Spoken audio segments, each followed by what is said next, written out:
I haven't talked a lot about antagonists yet, and that's because they've actually been playing a startlingly small role in the first half of the story. It's not until the second half of Act 2 that they really show up to the party. But when they do, they make their presence known.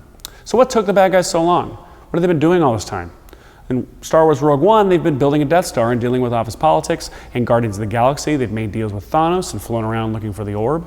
In Die Hard, they've mainly been hacking open the vault door by door, and McClane is just an annoying pest that's stolen their detonators and made things harder for them. In Raiders, they've been sending in their freelance cronies to get in Indy's way, but in terms of actual Nazis with swastikas in their sleeves, we've seen 2 or 3 sitting around watching people dig for arcs, but Indy isn't on their radar. We've checked in with our bad guys occasionally, of course, but as far as they're concerned, they're the only movie that's happening. At best, our hero is a peripheral on the edge of their frame. Bad guys are so myopic and focused on their own problems that they're too busy to see our hero sneaking aboard the Death Star to rescue the princess. See, bad guys are late adopters. They don't care about Indiana Jones. He's just a pest. They don't need iPhones because they've got Blackberries. Because remember, they're unwilling to change. That's what makes them do all their bad guy things. It makes them bad guys. They don't want to change. And that's actually a good thing for the first half of the movie, because our hero isn't ready to face the villain then. Because, like we established, our hero is their own worst enemy for that time. But now, at this point in the story, they've started to believe in themselves, in each other as a team, and in their mission. And their mission has now made such waves in the universe that it's finally got their villain's attention. And now it's going to bring them face to face with their villain and their villain's mission. This is when our hero meets the villain face to face for the first time, fights them with everything they've got, and realizes that they don't have what it takes. This is the first time we ever see Indy fight a character with a swastika in their uniform. I mean, like I said, up until this point, it's been totes men who are basically freelancing for the Nazis, and like random dudes with swords. Now he's officially facing the big bads of the story. The Guardians finally face Ronan. Moana and Maui finally face Te-Kā.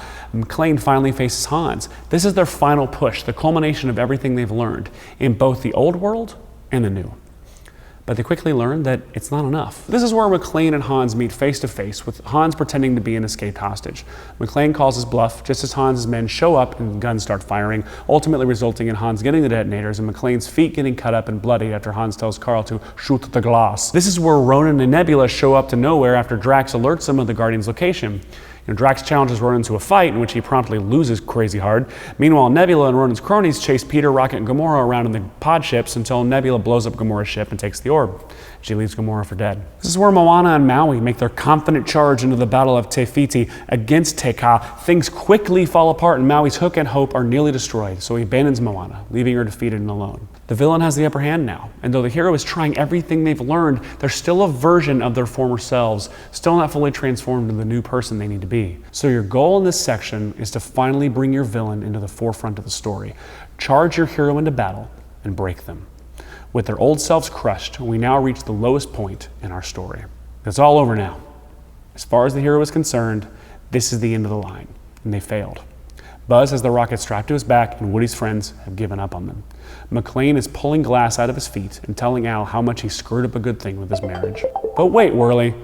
In Raiders, Indy has the Ark at this point. He has it on a boat, and he's literally making out with Marion. That doesn't sound like failure to me. But it's still a low point, because for one, he can barely move without wincing. He's bleeding, bruised, and broken. He's not very happy. It's not a crushing defeat, but he's definitely broken. And as Craig Mason points out in a really great Raiders-centric episode of Script Notes podcast, Indy is torn between the two things he cares about, the Ark, which is the old, and Marion, the new.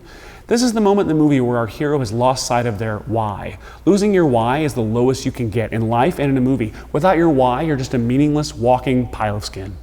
And that's how your hero feels right now. What am I fighting for? What's the point of any of this? Thankfully, the B story is here to remind us.